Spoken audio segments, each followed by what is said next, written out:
Асар дүүгийн хавыг магтъя. Чиний өргөсөн энэ чадуу миний нэгэн том өргөний шат болох.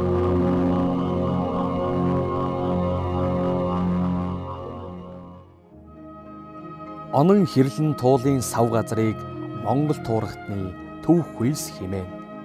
Энэ сайхан нутагт 3 дугаар жарны усан морь жилийн 100 1992 оны тэр жил мөнх тэнгэрийн хүчиндор химээх уран сайхны түүхэн киноны зураг авалтыг эхэлжээ. Түүх өгүүлэх бүтээл, тэр тусмаа кино дэлгэцийн бүтээл, жүжигчин хүн дүр бүтээн гэдэг бол хамгаас чухал асуудал юм.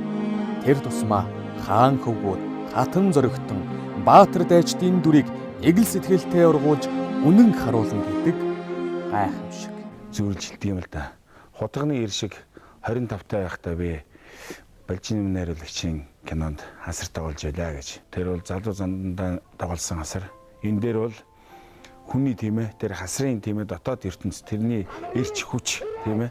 Ер нь алтан ураг гэдэг энэ ургийнхаа төлөө тэр хүний дайчин чанар ямар байдаг юм бэ гэдгийг бас үзүүлэхийг бас бодож ирсэн. Тэгээд энэ дээр бол мэдээж залуу байсан учраас найруулагч тэгээд бусад одоо түүхийн зөвлөх хүмүүсийн тусалцаатайгаар энэ дүр дээр бол ажиллаж ирсэн юм аа. Зэв Чингисийг харваж байхад зэлэм цусын алгаж суухад ахын хаан наран талд айлгаж явах хасар. Чингистэй загнуулж өссөн хүн шигээрэн явхаас яах юм? Чихтийг харваж намайг хадав. Хажууд нь байхаас яах юм? Майнон грейт татарыг онслоос биш наадам цагаан саран оноогүй харцаг сум хэлэн. Энэ дэлхийн ханаг тэгээс өнөөдөр их нутгаа давгүй жава морь шиг хасар сум хэлэн. Тэгээ мөнх тэнгэрийн хүчиндор кинонд тоглолцоод тэгээд тэрний дараа явж ирсэн чинь нөгөө хасар тоглосон хүүхэд биш үү? Энд чинь нөгөө хасарж байгаа штэ гэлдэг байхгүй. Тэгэл эхэндээ жоох ингээд гурав тийшээ харах ч юм уу тэгэл явдаг. Тэгээд сүүлдээ яг хасарж байгаа гэж нэрэндээ жоох ингээд дасч ихлээл тий. Тэнгүүтээ сүүлдээ ингээд хой хасарж байгаа энэ тэргээ дуудангууд ёо тэргээ эргэж хардаг болоод 1983-аас 87 оны хооронд жүжигчний мэрэгжил эзэмсэн тэрээр англан энэл хаалгаар алхан орж амьдралд замналаа олсон эгэл нэгэн түүхтэй. Би ч нөрөө тамирчин болъё гэсэн хүсэл эрмэлзэлтэй тэр тусмаа бүхий спортоор хичээлээд тэрүүгээрээ бас ирээдүйдээ амжилт гаргаад энүүгээрээ бас амьдралаа болгоно гэж бас бодож тэр 80-аад оны үед 80-ад онд өөртөө бас зориг тавьж исэн хүн шүү.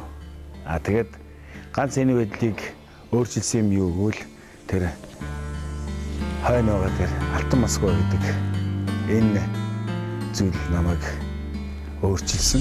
Монголын театрын урлагийн түүхэнд ялангуяа драмын театрын мэрэгжлийн үндэстэн болгосон хүчин бэлтгэдэг энэ түүхэн хуудсанд бас нэг шинэ хуудас нэмэгдэж орж ирсэн.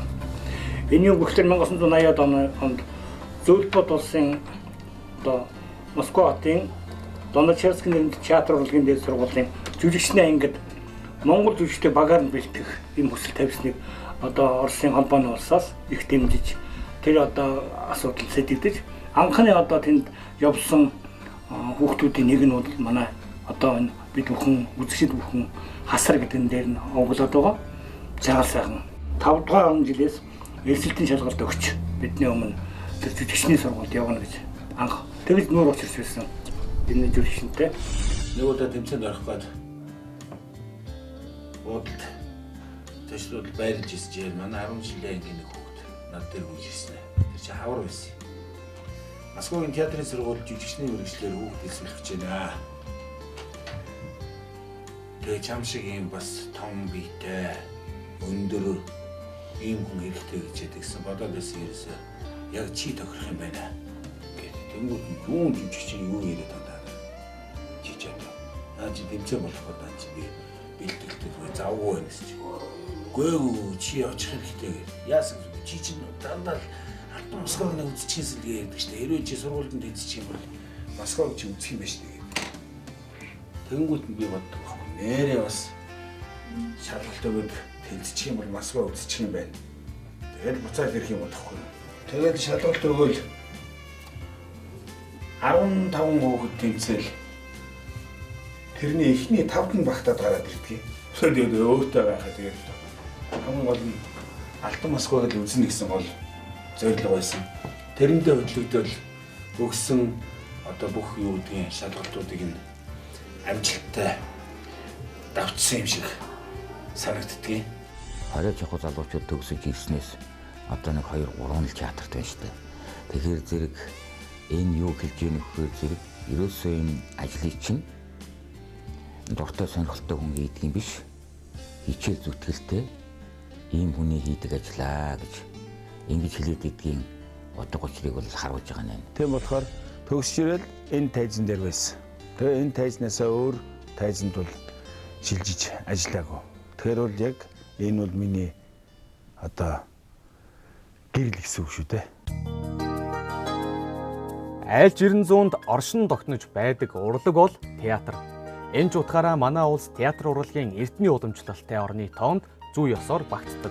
Одоогийн улсын дараамын Эрдмийн театрын үндэс суурь нь 1931 онд тавигдж улсын төв театр үүд хаалгаа нээж монголчуудын хувьд дэлхийн сонгодог бүтээлүүдийг өөрийн тайзнаас үзэх боломж нээгдсэн. Үүнийг илтгэх нэг тод жишээ бол Уильям Шекспирийн Гамлет жүжигийг 1980 онд анх тайзнаа амилуулж байсан бол харин одоо 33 жилийн дараа дахин тавигдж байна. Одоогийн нийгэм сайн муу үнэн худлын дэнсэн дээр сөрөг тал руугаа давмгааж материалыг сонирхол ихтэй өнгөц хийсэр болон энэ цаг үеийн байдлыг Гамлет жүжигийн Плоны дүрээр айруулагч Наранбаатар онцолж байсан. Яг нь ихэнхдээ нүдүүд төрх амплуагаар бол одоо тийм хаан төрх тийм ээ одоо их оршиж байдаг учраас тийм дүрүүд их тас их олон бүтээж ирсэн. Тэгээ бас эндээс нь арай ондоо тийм юм сайд өнөөдрийн цаг үед нэг юм хувийн одоо эгоист тийм амиа хичээсэн хөв үзэлтэй хүний дүр төрхийг бол одоо Плоныгийн дүрээр гаргасан гэж бодож байна. Ерөнхийдөө миний хүсэж байсан одоо найруулагчийн хүсэж шүү дээ тийм Плоныгийн дүр хангалттай гаргасан гэж дотроос дүгнж явдаг. 10 жилийн хүүхэд байхдаа энэ тайзан дээр алдарт дээр жижигчин Жамсарнжуугай, Бомсруугай, Цэнэмбуугай, Ловагай зэрэг манай театрын Ахмад үеийн гайхамшигтай жүжигчид давж ирсэн би бас үзэж байсан. Тэр тухайн үед бол жүжигчин болчоод эргээд энэ Гамлет жүжигт тоглоно гэж тэр үед бодож явсангүй зүйлж орсонгүй явж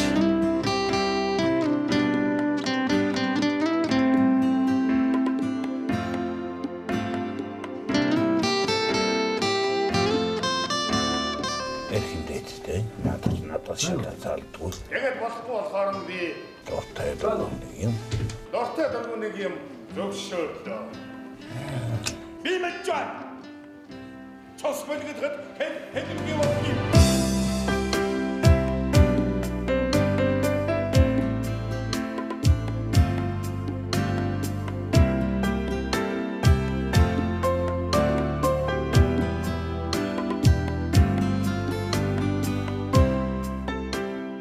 Бид нэр хэд хэдэн жүжигдээр хамтарч ажилласан. Жаргал сайхны хувьд ингээд яриад үзэх юм бол өөртөө авсан орой хүнтэйгээ ажиллаж байгаа ажиллагаа нь бол үнэхээр мэрэгжлийн жүжигчин хүн энд яаж хандах ёстой юм бэ? Тэр зарчмаар хандж чаддаг нь бол жаргал сайхны бас дүр хандах хандлагын нэгэн онцлогоо гэж би дотроо ингэж боддог. Нэг гол юм яриад нуршаад явахгүй ч гэсэн авсан цагаас эхлээд тэр хүнд уусан орохын чанарыг агуулж явдаг нь энэ хүний өөрийн нэг онцлог юм болоо та гэж ингэж ажиглагддаг.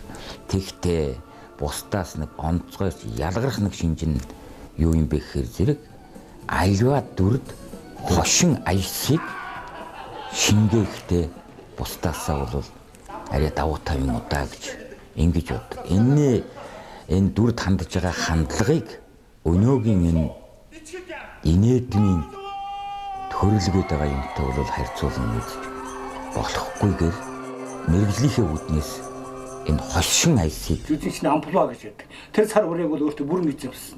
Тэрний нэг жишээ гэх юм бол харснаа хайр сэтгэж жүжигийн Гоп маршлийн төр байна. Энэ жүжигчин дээр Гофмарсын дүрийг бол хошин өгөөдлийн аясаар гаргаж хийсэн бол жүжигт чигтгэе болж дүр урлахад хүртэл өөр өмнө зөнгө аясыг өөртөө бий болгож оруулж ирсэн жүжигчний уран бүтээлийг нэрлэж хайгуул гэж ингэж тодорхойлж байна. Жүжигчний хувьд бол ер нь бас их сайхан бахархалтай юм байдаг л да. Их Монгол улс байгуулагдсны 800 жилийн ойгоор манай Монгол кино нэгтгэл Викторийн голомт гэж баримтат орсон кино хийсэн. Киноны найруулагч нь манай сургуулийн захирал Солонгоо анхны төр яаж үүссэн бэ гэдэг тухай ялгаж шийдсэн. Тэгэл одоо энийг зохиолт энэ манай галаараа суугаад бас нагаан бууж зохиолж байсан түүч энэ хоёр ажилласан. Жамуух Чингис хоёрын хоорондын харьцааны нууцыг л бид нар ч гэсэн нууц тавчааг өнгөж шахтаа ингээд жамуух гэдэг бол хогийн амтан ингэсэн урвсан шарвсан гэж үзээд идэг боловч жинхэндээ жамуух байхгүй Чингис байхгүй байхаар л яг юм байсан юм. Алда би минь альчавас альчатуга аху төрмөн хүү алдах туга. За Чингис хааныг бол одоо ингээл зөндөө олон хүн амтан тоглоод одоо янз бүрийн дүр бүтээгэлсэн л да. Өнөөдөр Чингис хаан гэдэг одоо хүнээс бид нарт ийм жоохон зүүч байхгүй шүү дээ. Яг өөртөө нь адилхан гэж одоо нэг янз бүрийн зураг муунасаа биш. Зүгээр л царай зүсний үйл хөдлөл бүх юм их таарсан. Тэгээ бас жүжигч. Чамаас ингээд ийм санал болгож байгаа маа. Чингисийн энэ дүр дээр тоглоулах юм гэдэг. Би эхэндээ бас гайхчихсан байхгүй. Тэр намайг хасарж байгаа л гэдэг. Одоо тэр хасраараа одоо хүн танигдаад ингээд Чингис болж өгөхгүй юм шүү гэж бас яриа гарч лээсэн л да.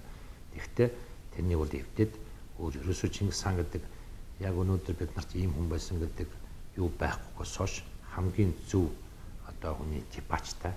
Тэгээ жүжигчин тэгээд сайхан одоо зөв Монгол типачтай ийм хүн байх зүйтэй юм. Инг тайван хуучин Чингис кинонд тоглолцсон байсан хин манай нөгөө Төмөр Баатар бас тоглолдог байсан. Тэд нар бол тэр нөгөө Тайванаас олдсон зурагтай адилхан гэдэг боловч би тэрнээс жоохон өөр маягаар үзье гэж шийдэл тэгээд жагааг авсан.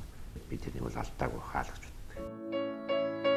Алтан үеийн найруулагчдын нэг диждийн жигждээр оголсон кино урлагийн дээд сургууль Монголын кино урлагийн түүхийг бичлэлцэх уран бүтээлчдийг бэлтгэн гаргадаг. Монгол улсын гавьяат жүжигчин Бегочрийн жаргал сайхан анх сургууль байгуулагдсан цагаас хойш 11 жилийн турш жүжигчний уран чадварын багшаар ажиллаж байна. Хэсэгхэн ишүү харавсан хойно хөвлийн бүлээн өргөхөд өсгөө дөгчгсөн байхад хөл хурцдаг нь үнэн. Жүжигчин хүний ур чадварыг бий болгоно гэдэг бол тухайн багшаас их хүч хөдөлмөр шаардах ажил юм. Шавь нь мэдэхгүй чадахгүй зовлонгүй байна гэдэг багш хүний хөдөлмөрийн үр дүн. Энэ бол өөрт заяасан ховорхон аюуас чадвараа оюутнуудаа хайрлах гэсэн их сэтгэлийн илрэл гэдэгт хинч мархахгүй. байнгын бэлтгэлтэй байгаад байх юм бол энэс дахиад 100% илүү, энэс 100% илүү юм үзүүлэх тийм болцоо байх шиг харагдаад байх юм. Байж болмооргүй юм шиг хэрнээ байж болмоор тийм сэдвүүдийг олж хийх хэрэгтэй шүү дээ ер нь бас. Дараа. Нэг хамт олон нэг баг бүрдэж гин гэсэн ойлголт. Аяндаа та нар сэтгүүгээр чи ингээд өөрсдөө мэдэхгүй ч гэсэн ингээд цаад ингээд уурах тархич нь ингээд та бүгдийг ингээд нийлүүлээд байна шүү дээ. Хонглын үзэрт юу гэдэг вүлээ? За тэрийг л сайн бодоорой.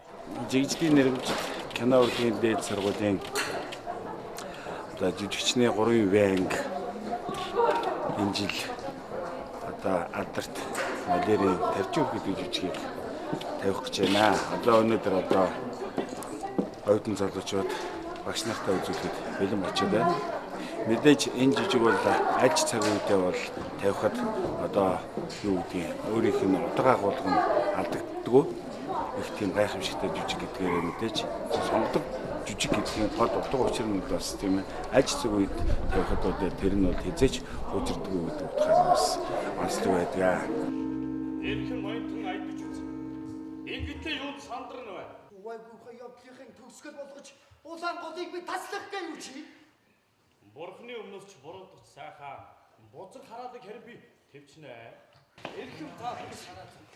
Элдв Гэхдээ энэ нэрийг хүчин битүүлгээс энгийн биш хэрэг гэдэг нь мэдэгдсэн.